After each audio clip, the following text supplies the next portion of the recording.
வணக்கம். வாங்க சமைக்கலாம். இன்னைக்கு நம்ம பாவக்காய் வறுவல் செய்ய ஸ்டவ் ஆன் பண்ணி ஒரு கடாய் வச்சு 20 கிராம் எண்ணெய் ஊற்றுங்க. கடுகு, உளுந்தம்பருப்பு, சோம்பு 1/2 ஸ்பூன், கொஞ்சமாக கருவேப்பிலை, 100 கிராம் பெரிய வெங்காயம் கட் பண்ணி போட்டுக்கோங்க. 1/2 கிலோ பாவக்காயை ரவுண்டாக கட் பண்ணி உள்ள விதையெல்லாம் எடுத்துட்டு வச்சுருக்கேன். அதையும் போட்டு இந்த வெங்காயமும் பாவக்காயும் நல்லா இந்த எண்ணெயிலேயே வதங்கணும்.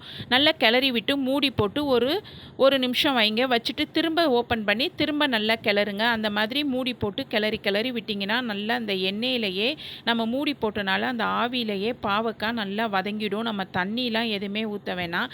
இப்போ நல்லா 3/4 வேக்காடு வதங்கிடுச்சு. இப்போ நான் 1/4 ஸ்பூன் சால்ட்டு போடுறேன். கல் உப்பு போடாதீங்க. சால்ட்டு போட்டு நல்லா கிளறி விட்டு நார்மலாக குழம்புக்கெல்லாம் போடுற மிளகாத்தூள் 1 ஸ்பூன் போட்டு நல்லா கிளறி விட்டுட்டு ஸ்டவ்வை சிம்மில் வச்சு அப்படியே வேக விட்டுட்டேன்.